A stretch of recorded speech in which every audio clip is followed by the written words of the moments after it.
Voilà. Donc on est encore neuf, mais on va commencer, et peut-être les autres gens vont nous rejoindre un peu plus tard. Donc bienvenue à cette webinaire sur l'utilisation des transferts monétaires pour obtenir des résultats nutritionnels.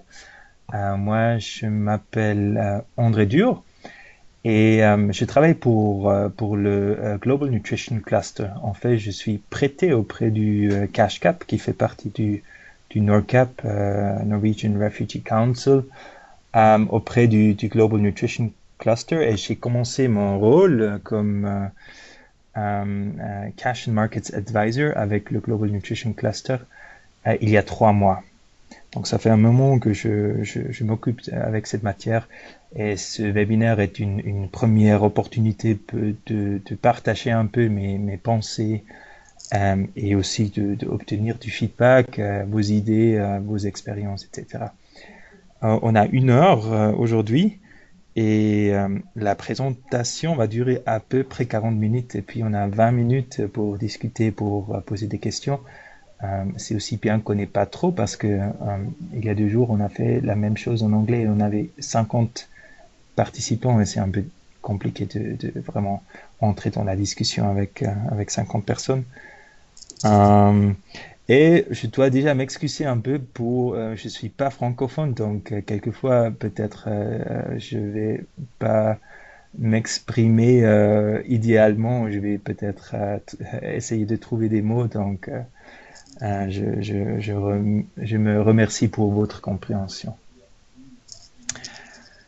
Bon, juste mon profil. Donc moi, je suis spécialiste transfert monétaire. Je suis pas nutritionniste, donc ça c'est aussi pour moi une matière qui est assez nouveau. J'ai travaillé beaucoup sur la sécurité alimentaire, mais pas trop sur la nutrition. Ouais. Aujourd'hui, qu'est-ce qu'on va discuter? Donc, on va commencer avec la terminologie des transferts monétaires. Moi, j'imagine que vous êtes plutôt des nutritionnistes. Certainement, cette webinaire est plutôt ciblé à une audience nutritionniste. Et c'est pour ça que je vais brièvement parler de la terminologie des transferts monétaires. Et puis, on va regarder 2 cadres et comment ces cadres euh, quelle est la relation avec les transferts monétaires. Le premier cadre, c'est le cadre de malnutrition que vous tous connaissez. Et puis le deuxième, c'est un nouvel cadre qui observe un peu les barrières offre et demande pour la sécurité nutritionnelle. Et puis on va regarder un peu les composants des transferts monétaires dans une réponse nutritionnelle. Donc, quelle, quelles sont les choses dans une réponse nutritionnelle pourrait peut-être remplacer avec des transferts monétaires et comment on peut complémenter les réponses plus traditionnelles avec des différentes modalités des transferts monétaires. On va après regarder quelques autres considérations et conclure par juste expliquer un peu l'engagement du Global Nutrition Cluster sur la nutrition et le cash et voir un peu les prochaines étapes. Ouais. Les objectifs pour aujourd'hui, c'est vraiment un peu de améliorer, améliorer la compréhension sur ce sujet et de présenter un peu l'évidence et les pratiques et certainement aussi de montrer les opportunités mais aussi les limitations des transferts monétaires au niveau de la nutrition et aussi quelques risques qui existent. Voilà, donc on commence avec la terminologie. Ici, vous voyez euh, les différents moyens de transférer de l'aide humanitaire. En principe, on a 4 moyens ou 4 modalités en nature, les transferts d'espèces, les coupons et les services. Si je parle des transferts monétaires, je parle des transferts d'espèces et des coupons. Donc, transfert d'espèces, c'est vraiment la monnaie, le cash, et coupons, en anglais, les vouchers. Et ça, c'est les 2 modalités qui font les transferts monétaires. En nature, dans la nutrition, typiquement, c'est l'alimentation. Et les services ici, le symbole les services de santé qui sont certainement pour la nutrition les plus pertinents. Mais il y a aussi, certainement aussi des autres services qui existent. Et dans une réponse, on a le choix de choisir une ou plusieurs modalités dans la réponse, hein. J'espère que tout le monde m'entend. Je vois des commentaires de temps en temps, mais si vous m'entendez pas, merci de me écrire un petit message. Ouais. Ok, très bien. Donc maintenant, ça c'est quelques slides que j'ai prêtés du CALP, Cash Learning Partnership, que peut-être vous connaissez déjà. Au niveau de la conception, il faut différencier entre les objectifs. Est-ce que c'est un objectif sectoriel ou c'est un objectif de besoin de base, hein? Et les transferts monétaires, on peut utiliser pour les deux. Les besoins de base, qui sont des besoins de chaque personne pour survivre chaque jour. Je ne vois pas les slides, ok. Est-ce que les autres personnes peuvent voir les slides ou c'est seulement une personne? Les autres participants? Oui, d'accord, ok. Bon, si vous voyez pas les slides, tant pis. Je fais aussi un recording de cette webinaire et vous pouvez aussi le voir après. Ouais, et je peux aussi partager les slides après, pas de souci. Donc, comme j'ai dit, les besoins de base, de plus en plus, on utilise les transferts monétaires à usage multiple pour répondre à ça. C'est des transferts monétaires qui prennent en compte les besoins dans différents secteurs. Donc, typiquement, c'est l'alimentation, sécurité alimentaire, mais aussi des autres secteurs comme par exemple la santé, des autres choses qu'on peut trouver sur le marché ou des services qui sont disponibles sur le marché, hein. Et des interventions sectorielles, c'est vraiment si on a un objectif qui est beaucoup plus limité à un secteur. Par exemple, un objectif nutritionnel, un objectif de shelter, un objectif de wash, où on peut aussi utiliser une approche transfert monétaire, mais qui est beaucoup plus centré sur un secteur. Ouais. Ça, c'est une première différence importante. Après, au niveau de la qualification, on a la conditionnalité. La conditionnalité, c'est une activité ou obligation qui doit être remplie avant de recevoir l'assistance. Ouais. Et typiquement, peut-être vous connaissez le food for work ou le cash for work, donc l'argent contre travail. Ça, c'est probablement la conditionnalité la plus connue. Au niveau de la nutrition, on a certainement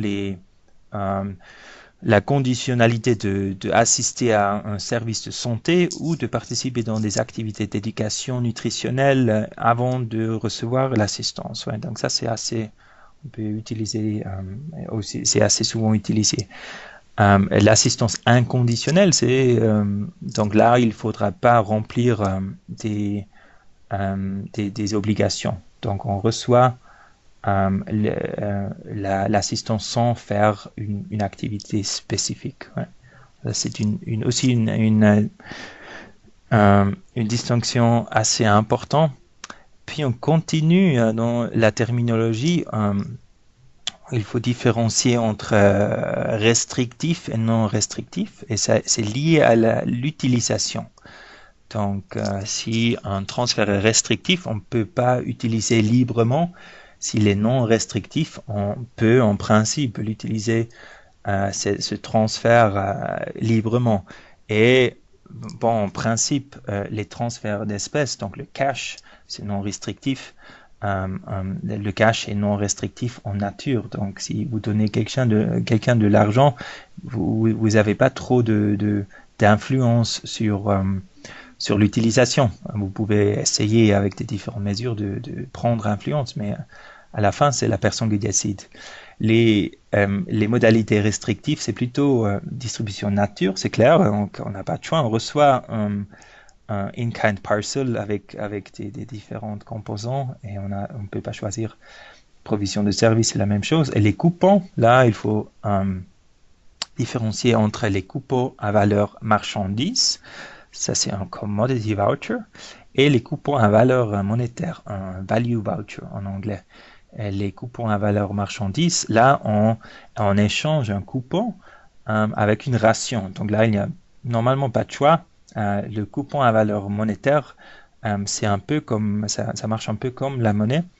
Et vous pouvez visiter des magasins spécifiques, donc les magasins qui ont un contrat avec l'agence d'implémentation, et vous pouvez choisir des produits qui sont approved, donc qui sont dans le contrat. Vous pouvez pas normalement acheter tous, mais des produits qui sont qui le magasin a le droit de vendre à vous. Ouais. Par exemple, si c'est des coupons pour les aliments frais, là vous pouvez peut-être choisir quelques végétables, peut-être des produits comme la lait, la viande, etc. Mais vous pouvez pas acheter tous. Ouais. Donc ça c'est un peu la logique. Dans les coupons, ils sont déjà moins restrictifs que par exemple, les coupons à valeur monétaire sont moins restrictifs que la distribution en nature, mais ils n'ont pas la même flexibilité que les cash, par exemple. Donc ça, c'est les modalités. Et puis, on parle aussi des mécanismes de distribution. Donc ça, c'est vraiment la moyen pour transférer l'assistance et pour les transferts d'espèces, donc le cash, on a la monnaie électronique et les paiements directs. Paiements directs, c'est normalement au guichet, par exemple, ou aussi dans les enveloppes. Et électronique, ça peut être l'argent mobile, les cartes bancaires, mais aussi les comptes bancaires, par exemple. Et les coupons, on a deux options, c'est les coupons papier ou les coupons électroniques. Ouais. Donc ça, c'est un peu la terminologie, ça c'est important pour, si vous connaissez pas bien les transferts monétaires et la terminologie qu'on utilise. Très bien, maintenant, juste pour identifier quelques obstacles à l'utilisation des transferts monétaires en nutrition. Je crois qu'on est tous d'accord qu'au niveau de la programmation en nutrition, les transferts monétaires sont pas très souvent utilisés. Et là, l'image montre un peu l'expérience dans les différents secteurs pour les transferts monétaires. Et vous voyez l'alimentation, donc le food security, c'est traditionnellement où on utilise beaucoup de transferts monétaires, même avec shelter, un peu moins wash. Et vous voyez à la fin, nutrition, éducation, santé, protection, c'est peut-être les secteurs où on n'a pas encore beaucoup d'expérience. Peut-être il y a aussi certainement moins d'opportunités, mais certainement moins d'expérience.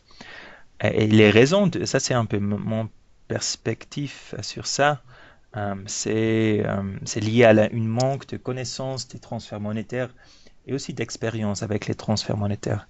Normalement, il faudra vraiment le faire pour être à l'aise avec les transferts monétaires. Puis aussi, les données probantes sont un peu limitées sur les transferts monétaires dans la nutrition. En situation d'urgence, on n'a pas tellement beaucoup. On a une donnée probante qui est en train d'augmenter, mais c'est certainement encore on a des questions ouvertes qui peut-être il faudra voir dans les prochaines années de trouver des réponses. On a aussi un enseignement limité tiré de la pratique, donc certainement on a des approches qu'on utilise depuis des années, mais maintenant les derniers 3 mois, j'ai vraiment essayé de voir un peu quels sont le learning, donc l'enseignement des différentes organisations sur cette thématique. Il n'y a pas trop, hein. Donc c'est souvent pas bien documenté et pas bien publié. Ouais. Il y a aussi un sentiment que les transferts monétaires euh, ils sont perçus comme une menace par des gens qui travaillent dans les secteurs. Et je crois que c'est aussi lié à le fait que il y a des donateurs, mais aussi des spécialistes transferts monétaires qui poussent beaucoup.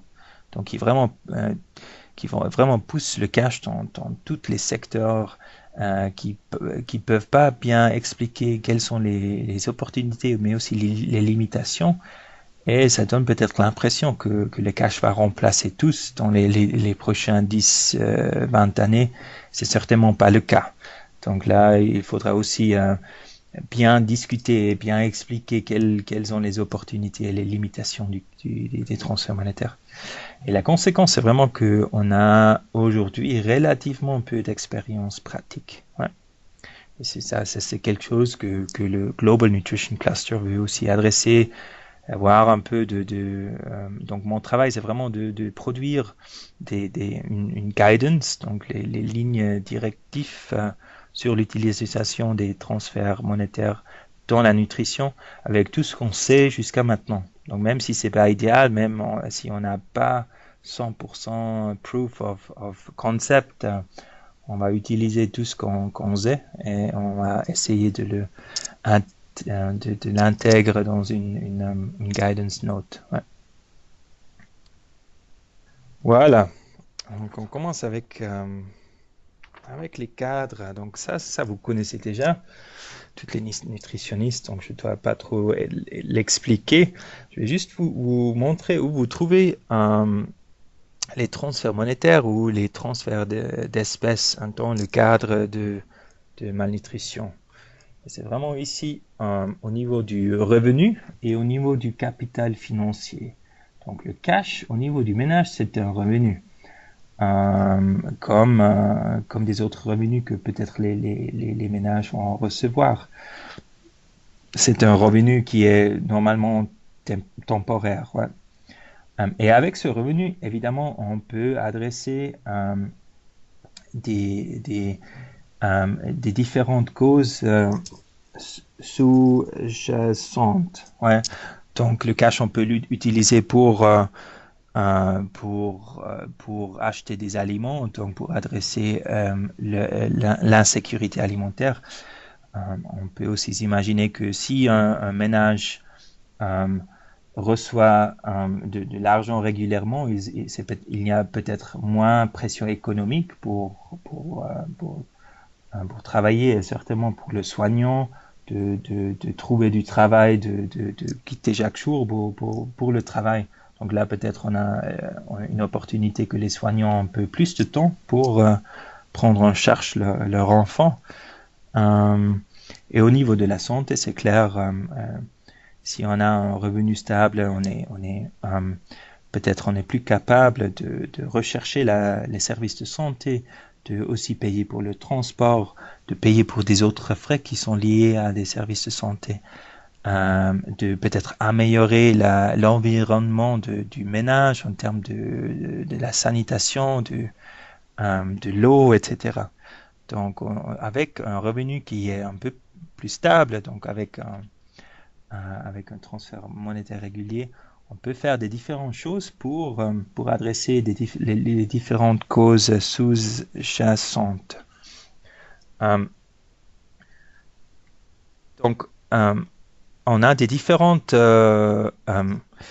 impact pathways, ouais? Donc les pistes de résultats. Ouais? Vous voyez les trois principales impact pathways pour améliorer l'état nutritionnel des enfants. Et le premier, il est plus le flèche est plus clair parce que là on a beaucoup d'évidence. Hein. On sait que si un ménage reçoit de l'argent, ils vont dépenser une bonne partie sur la nutrition, sur l'alimentation. Donc, normalement, si on donne de l'argent, on sait que l'alimentation au niveau du ménage va s'améliorer. Maintenant, si cette amélioration va se traduire à une amélioration au niveau du individu, donc par exemple de l'enfant ou de la femme qui est enceinte ou lactating, ça c'est une autre question. Mais au niveau du ménage, on sait que les transferts monétaires vont bénéficier de la sécurité alimentaire. Pour les autres deux trajets, on a moins d'expérience. Certainement, le trajet de soins, hein, de pratique de soins, on a moins. Pour la santé, on a peut-être un peu plus. Ouais. Mais vous voyez que avec du cash, on peut faire des différentes choses. On peut vraiment avoir un impact et adresser des différentes barrières. Et ça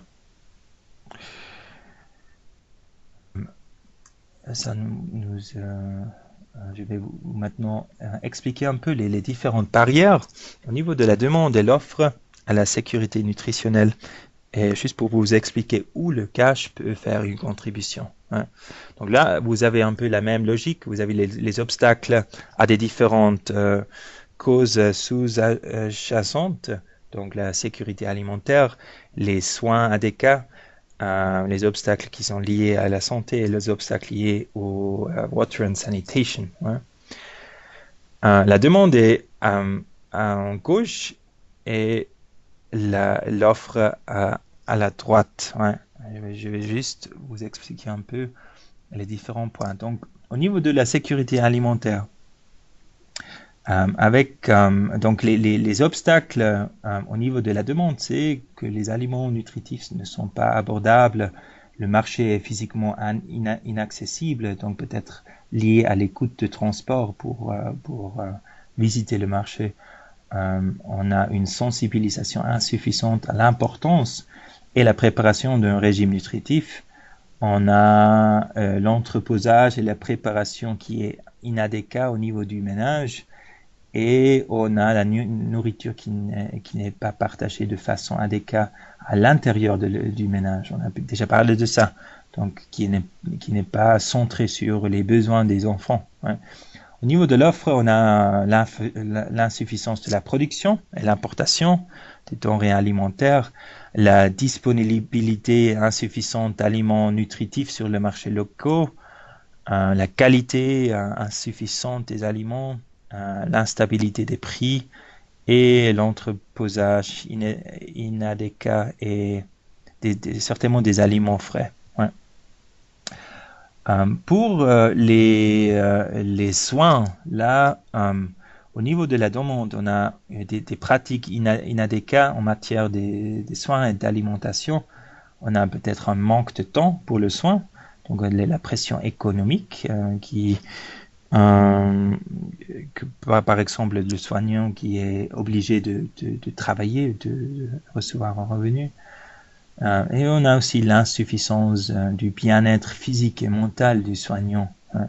Au niveau de l'offre, on a peut-être le manque de services et le soutien pour des soins adéquats, donc le Infant and Young Child Feeding, là les services qui sont mettre à disposition.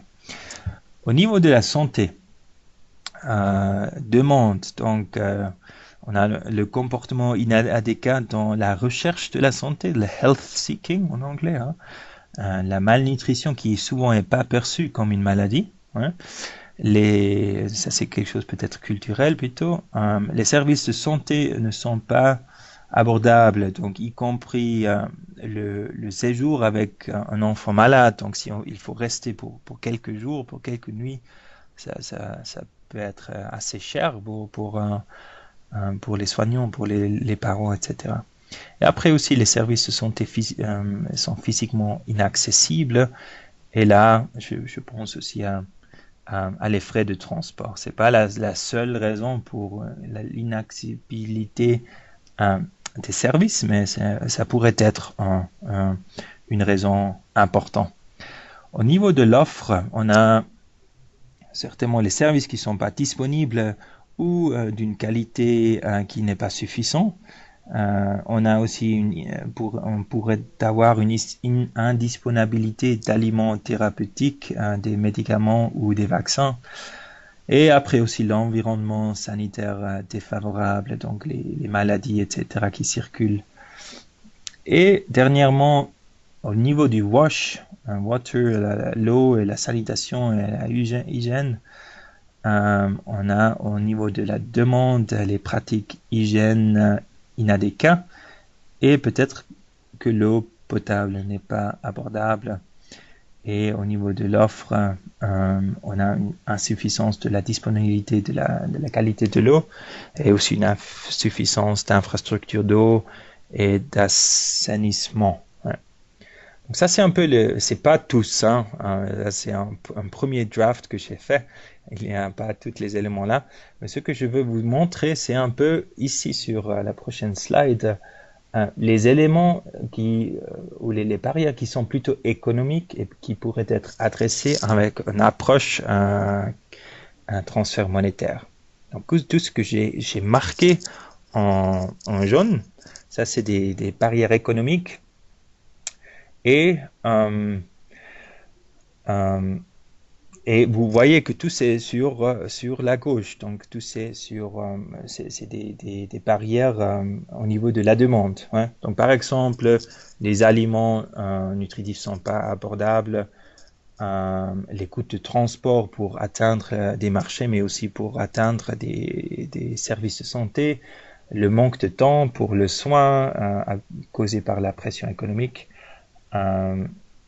Le comportement inadéquat dans la recherche de la santé, et là je pense à des transferts conditionnels où les gens ils reçoivent un attrait pour visiter des centres de santé. Donc là, la conditionnalité peut avoir cet résultat. Les services ne sont pas abordables. Et puis aussi l'eau potable qui n'est pas abordable. S'il n'y a pas d'autres options, quelquefois on peut acheter l'eau sur le marché. C'est pas idéal, mais c'est le cas dans quelques contextes. J'ai marqué un point en bleu. Vous voyez l'insuffisance du bien-être physique et mental du soignant.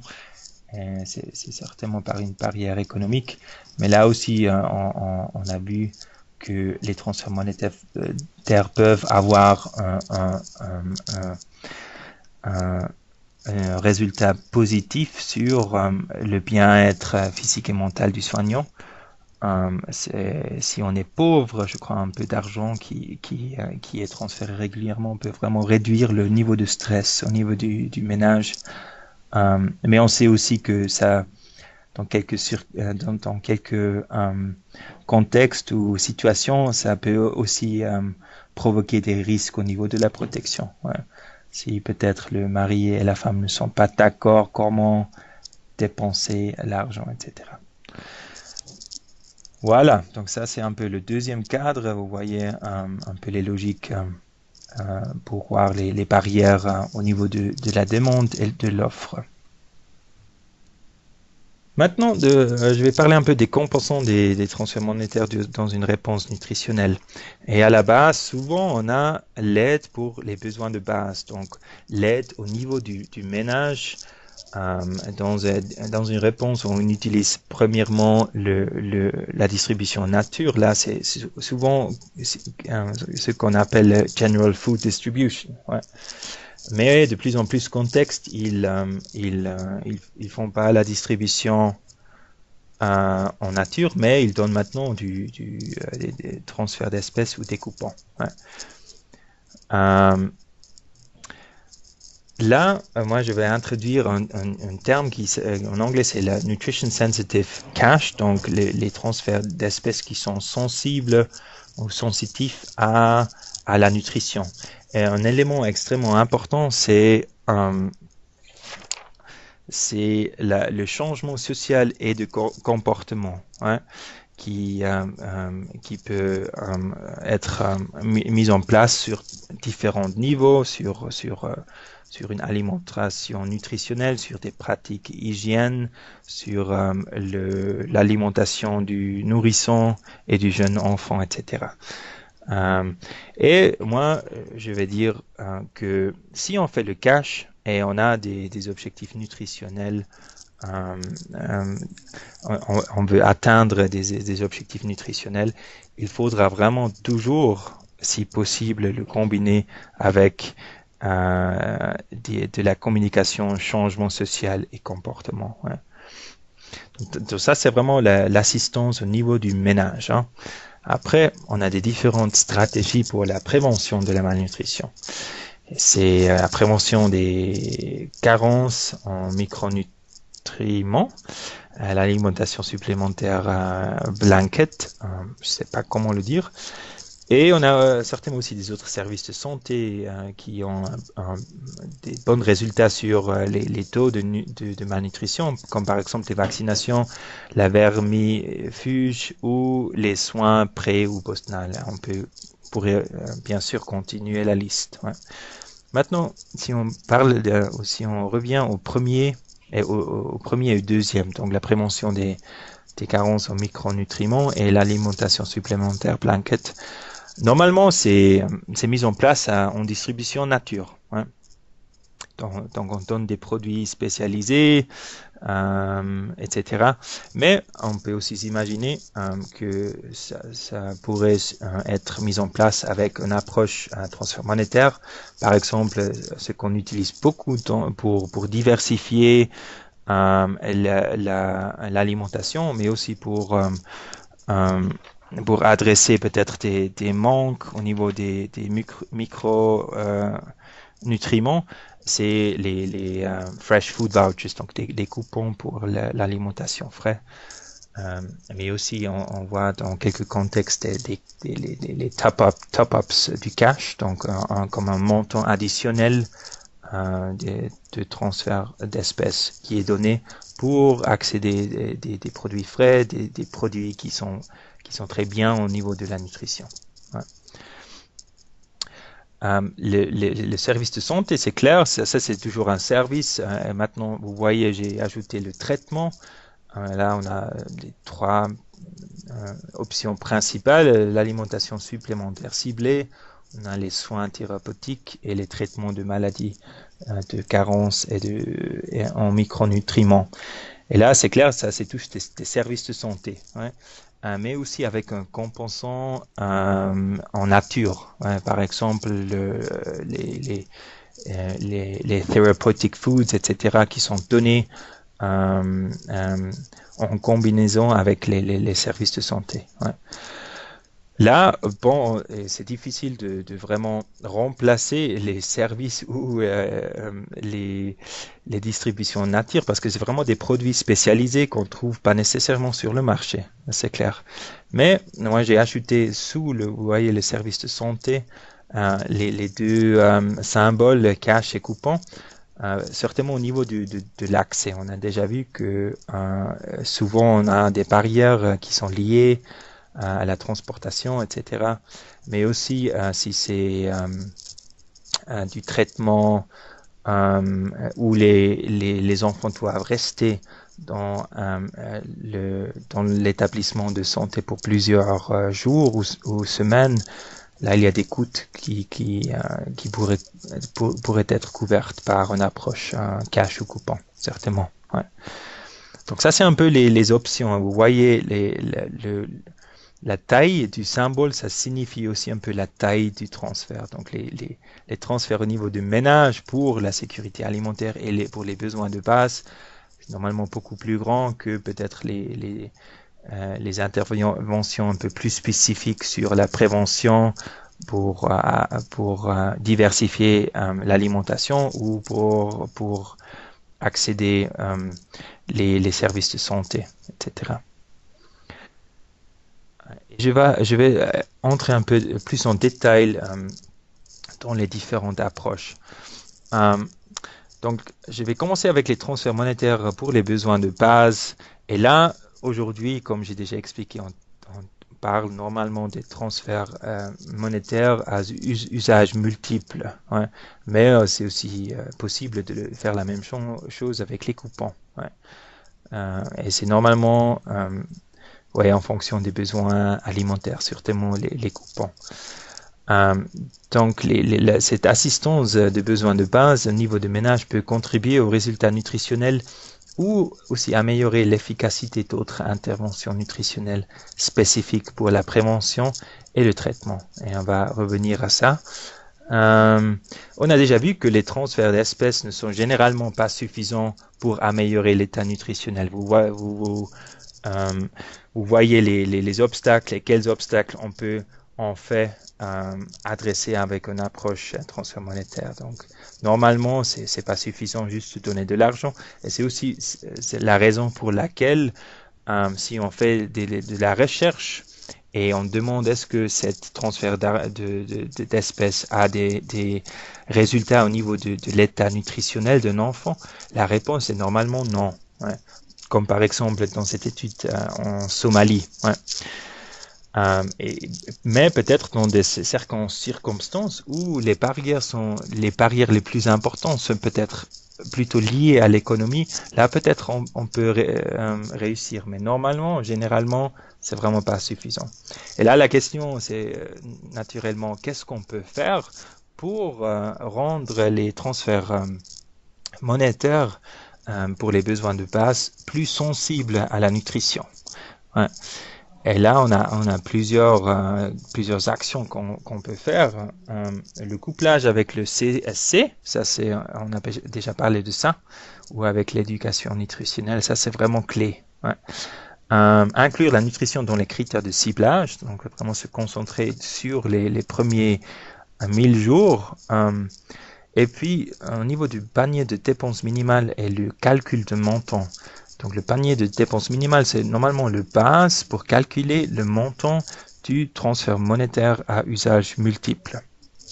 Et là, il faut bien faire attention que la partie nutritionnelle est suffisante pour acheter vraiment une alimentation qui est bien diversifiée et qui couvre tous les besoins nutritionnels. Ouais. Souvent, ce qu'on voit, c'est que les organisations utilisent le basket en nature et le traduit au niveau des prix de marché. Et c'est normalement pas suffisant. Ouais. Puis aussi d'inclure la nutrition dans les objectifs. Donc, si on donne de l'argent et on vraiment prend toutes ces actions, il faudra aussi voir si on a un impact au niveau de la diversité alimentaire des enfants, mais aussi des femmes pregnant and lactating women, etc. Donc, une stratégie pour la prévention, c'est vraiment le transfert d'espèces combiné avec la communication de changement social et comportement. Hein. Et ce qu'on voit dans les recherches, c'est vraiment que les transferts monétaires, donc on fait plutôt les transferts d'espèces et le CSC peuvent se renforcer mutuellement. Par exemple, l'argent permet aux gens vraiment d'agir en fonction de ce qu'ils apprennent dans ces sessions. Hein.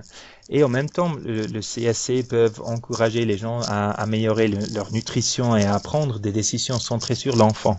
Si on pense à l'alimentation du ménage, mais aussi l'alimentation complémentaire des enfants à partir de 6 mois.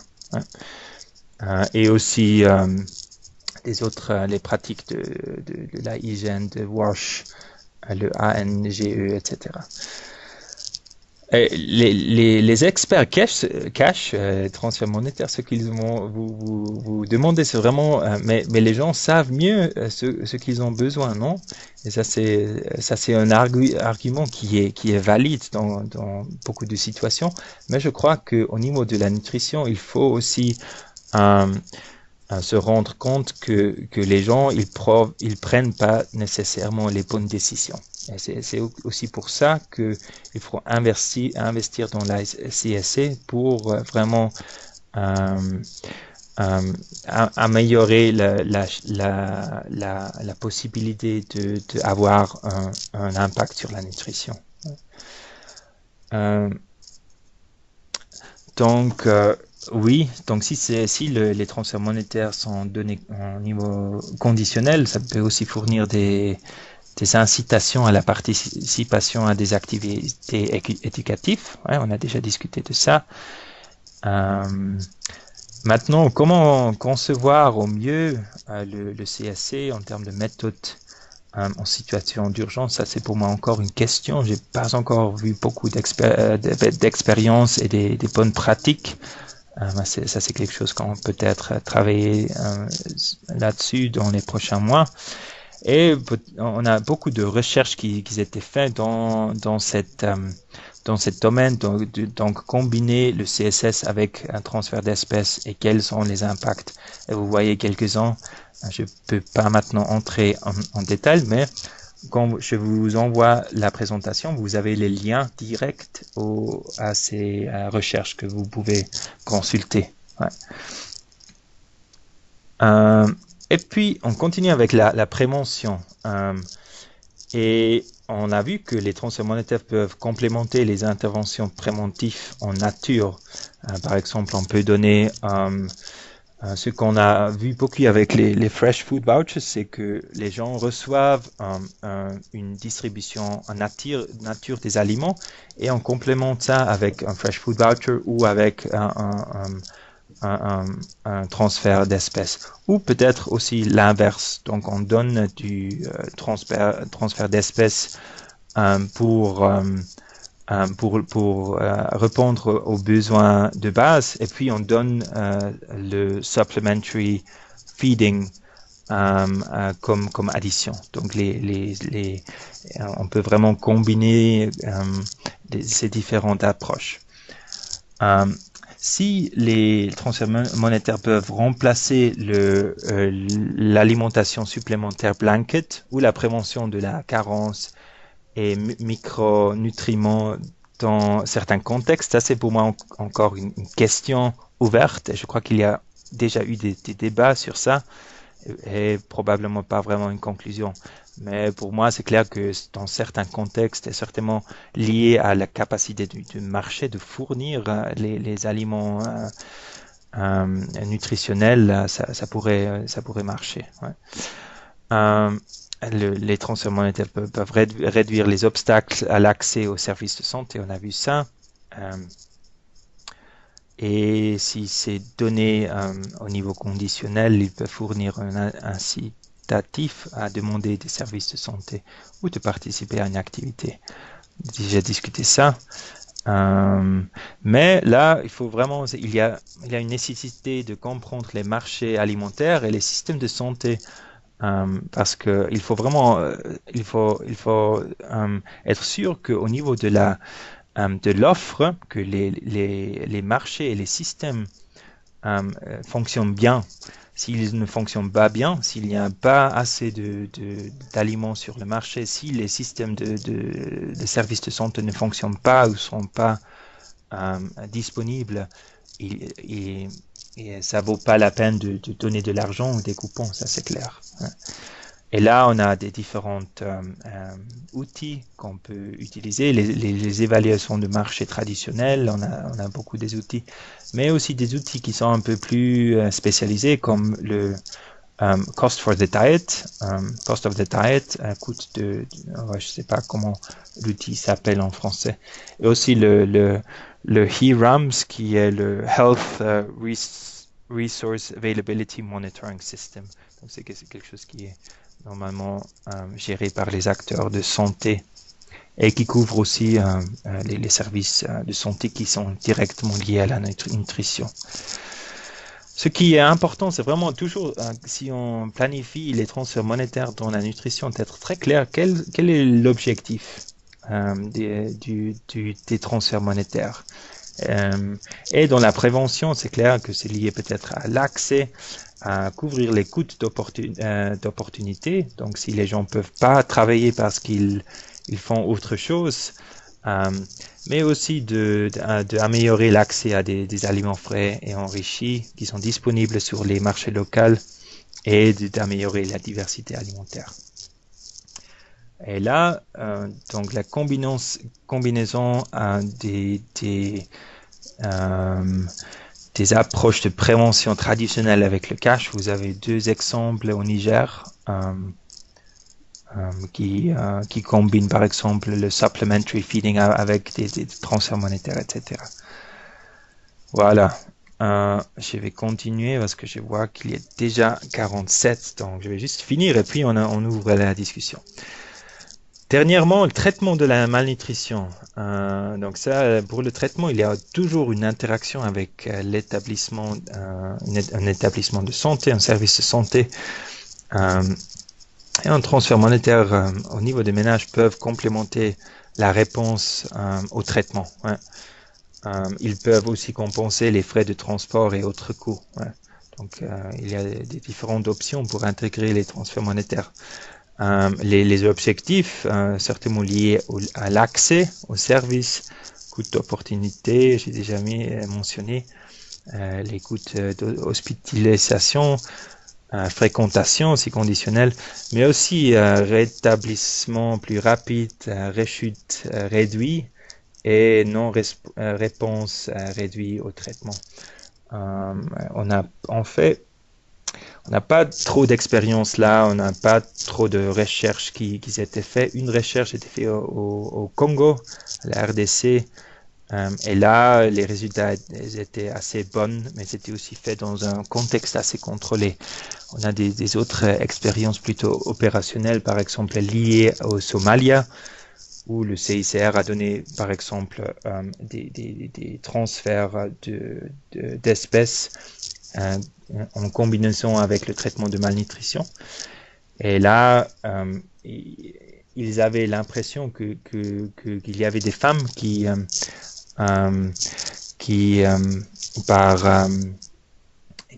laissaient leurs enfants mal nourris pour accéder à l'argent. Ouais. Donc c'est incitations perverses qui peuvent se montrer. Et donc là, c'est pour moi encore une question ouverte si c'est vraiment une bonne idée de combiner le traitement de la malnutrition avec les transferts monétaires. Le ciblage est certainement important et il y a certainement aussi des mesures qu'on peut prendre pour réduire ces risques. Ouais. Mais il faut bien, si on le fait, faire un bon monitoring et aussi vraiment voir comment on peut réduire ce risque au minimum. Ouais. Quelques considérations additionnelles, je ne vais pas entrer en détail. Conditionnalité, on a déjà discuté, ça peut être vraiment une bonne chose, mais ça coûte aussi de la mise en place. Le montant est extrêmement important. Le plus qu'on donne, le plus bon les résultats, ça c'est clair. Et souvent, on a la tendance de pas donner suffisamment. Les questions du calendrier, de la durée de l'assistance, ouais. Très important. Souvent, le fait que l'effet positif des transferts monétaires ne s'étend pas au-delà de l'intervention. Donc, il faut aussi trouver des solutions plus durables, liées peut-être aux moyens d'existence ou à la protection sociale ou des autres systèmes. Qui reçoit le transfert est très important et en cours, c'est mieux en général de donner l'assistance aux femmes. Les considérations coût, efficacité, rapport, coût, efficience, je ne vais pas entrer dans ça, c'est trop compliqué. La protection sociale, très important. Et aussi le rôle des interventions du côté de l'offre. Ouais, ça, c'est très, très important si on travaille sur la demande, comment on fait avec les transferts monétaires, il faut toujours aussi penser à l'offre. Et les deux doivent marcher pour vraiment atteindre des résultats qui sont bons. Ouais.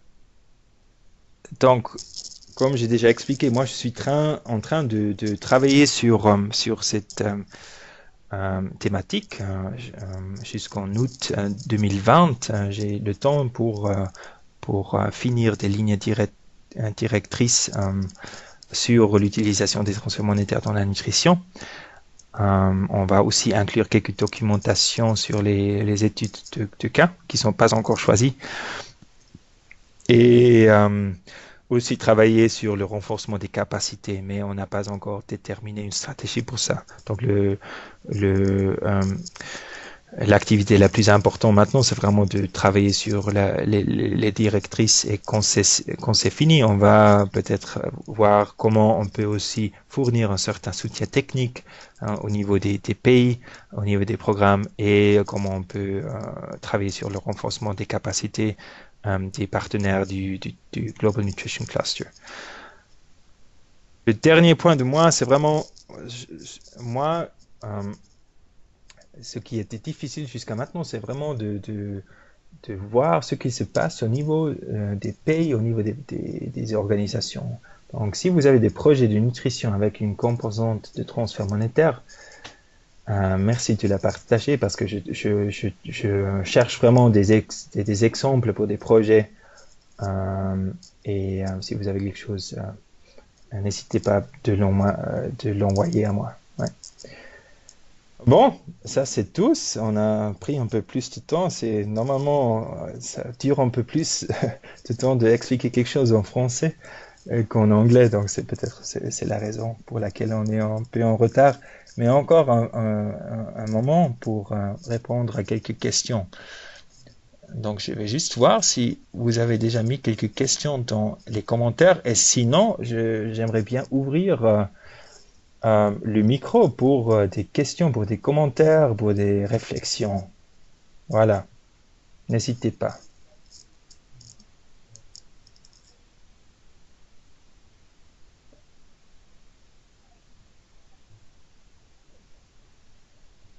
Tout le monde est timide.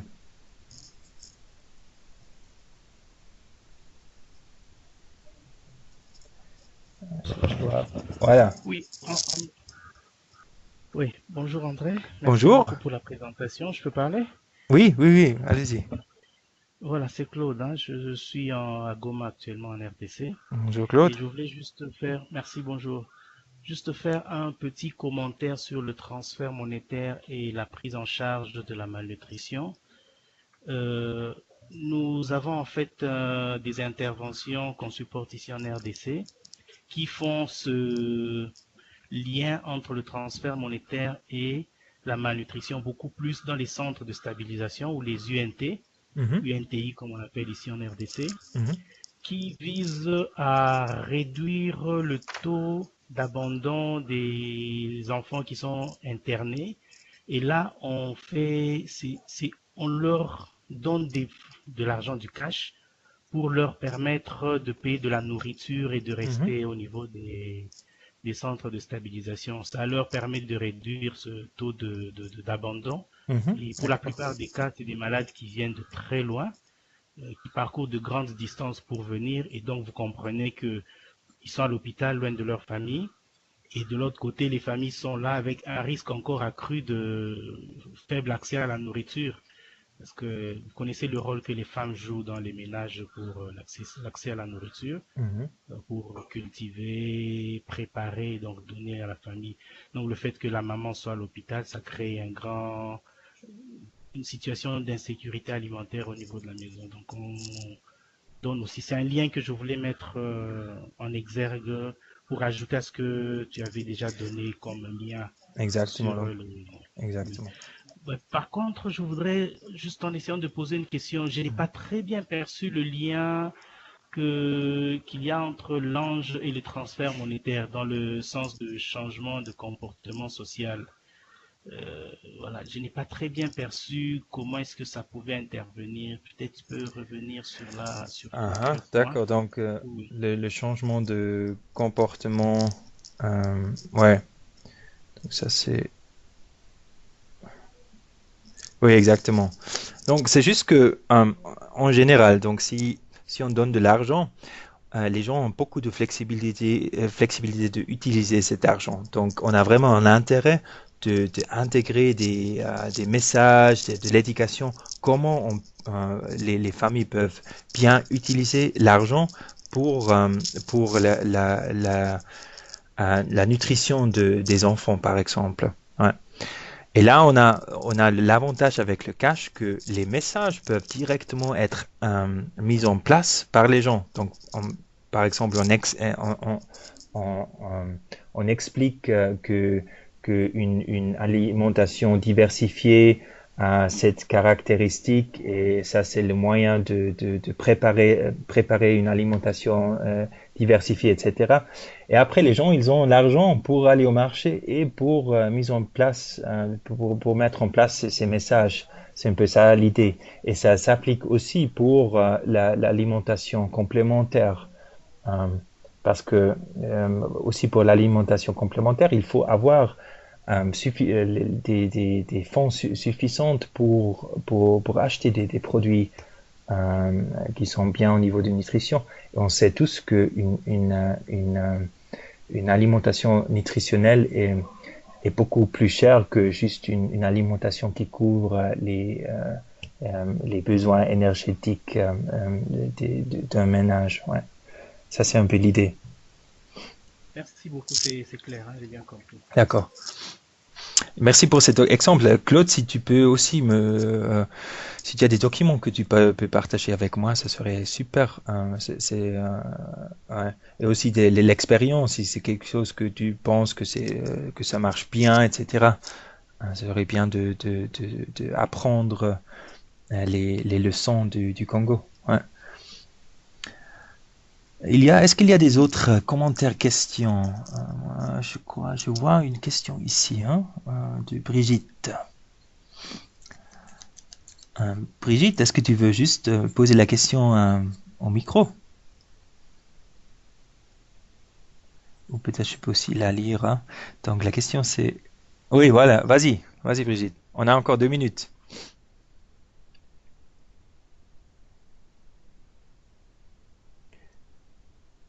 On t'entend pas, Brigitte. Donc, je vais lire la question. Donc, les transferts monétaires peuvent être adaptés à tout type de secteur. Personnellement, je pense que le défi de trouver au niveau de la programmation qui implique plusieurs acteurs internes et externes à l'organisation qui met en œuvre le programme.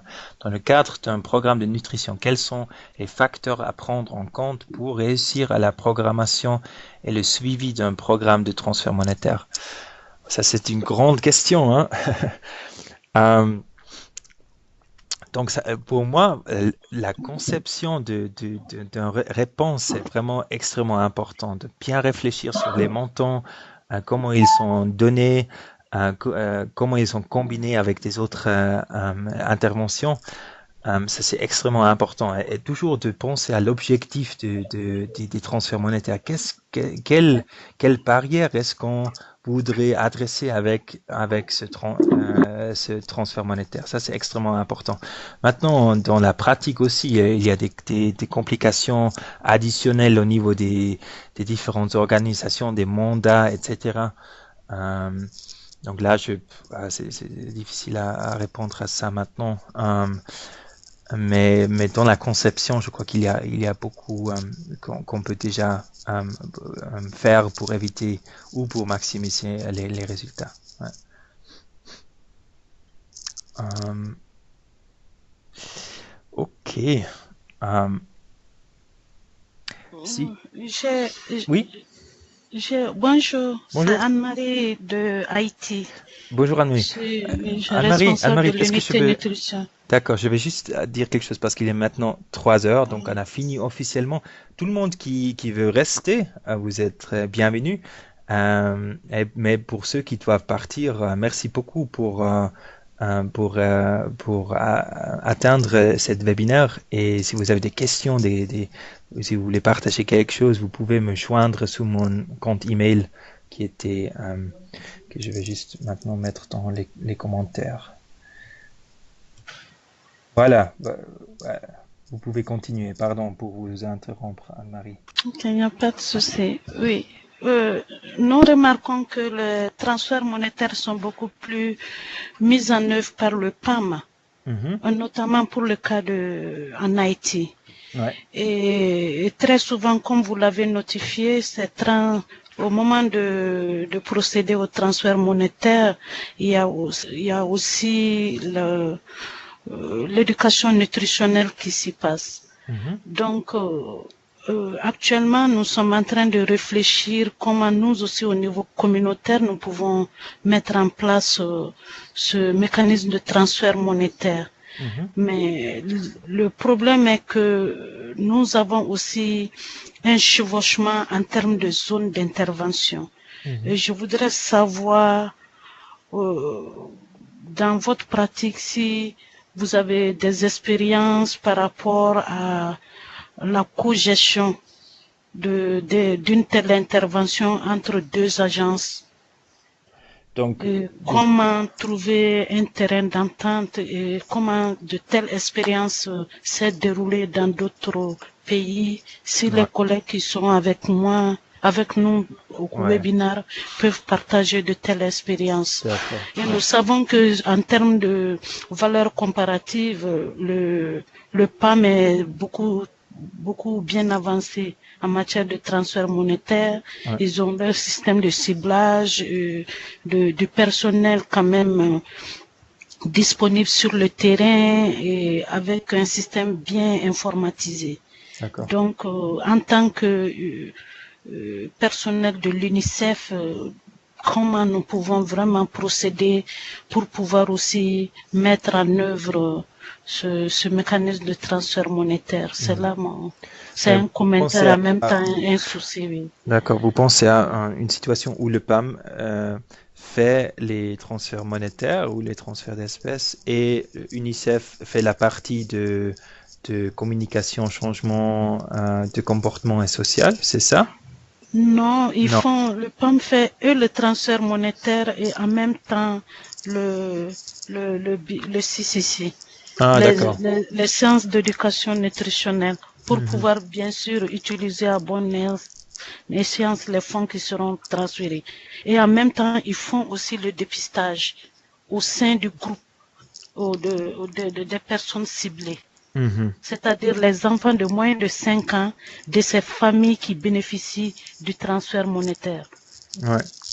Donc, il y a au fait déjà une bonne partie des activités communautaires qui sont déjà prises en compte par eux.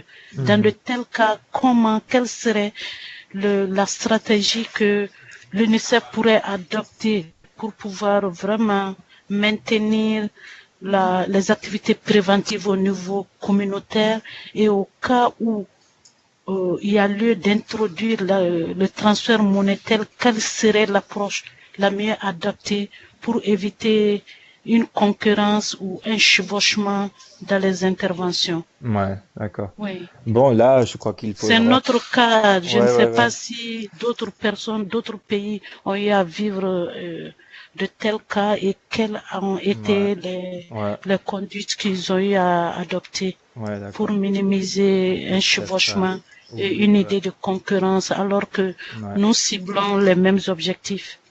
Oui, donc oui, là, je crois qu'il faudra vraiment voir quels sont encore les manques, donc au niveau de la prévention, qu'est-ce qu'il faudra faire en addition de ce que le PAM fait déjà au niveau de la... Donc, et après, il y a aussi des différentes setups pour l'implémentation. Donc, on pourrait imaginer qu'il y a une partation géographique entre les activités du PAM ou du UNICEF. Mais c'est aussi le cas que les donateurs, ils préfèrent avoir un partenaire pour l'implémentation des transferts monétaires, souvent. Donc, ils n'aiment pas trop qu'il y a trop d'organisations qui font un peu la même chose. Donc, il faut peut-être bien réfléchir sur les avantages comparatifs que l'UNICEF a au niveau de Haïti et comment on peut complémenter les activités des autres acteurs. Mais peut-être s'il y a des autres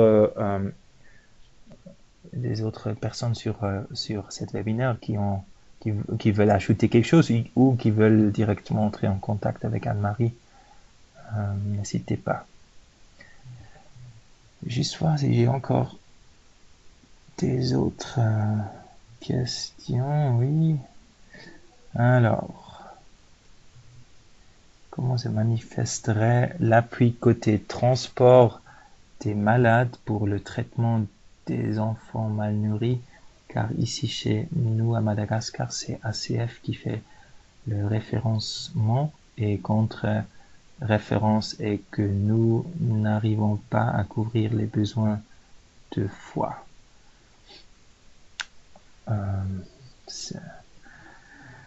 Besoin de foie, c'est quoi les besoins des foies? Est-ce que quelqu'un peut m'aider avec ça?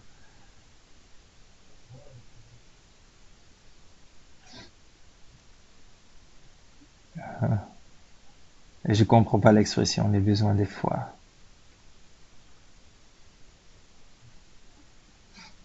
D'accord, ok.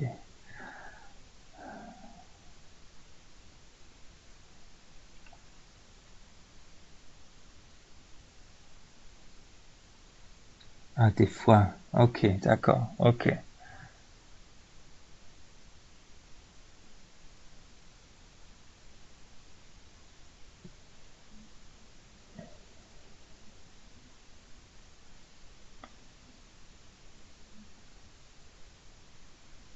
Ok. Donc pour les coûts de transport, est-ce que je crois que la question est liée au ça. Et ça, ouais, bon, il y a toujours des différents moyens pour faire le transfert de l'argent ou des coupons à des personnes. Comme vous avez vu, les mécanismes de transfert. Je crois que tout ce qui est lié au transport, c'est peut-être pas mal d'impliquer les centres de santé et directement compenser les gens quand ils arrivent. J'ai vu cette approche dans différents contextes et je crois que c'est quelque chose qui marche pas mal. L'autre approche, c'est vraiment si on fait le référencement, donc on directement donne un peu d'argent pour faciliter l'accès aux services de santé. Ça pourrait être directement parce que normalement le montant n'est pas très important, donc peut-être ça pourrait être directement dans une enveloppe par exemple. Je crois pas, je sais pas si j'ai répondu à cette question, Annick.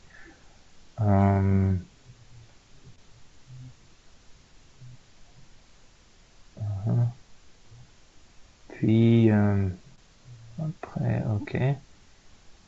Pas couvrir les besoins, d'accord, ok. Ne peut pas toujours satisfaire la demande des centres de santé. Ok, d'accord.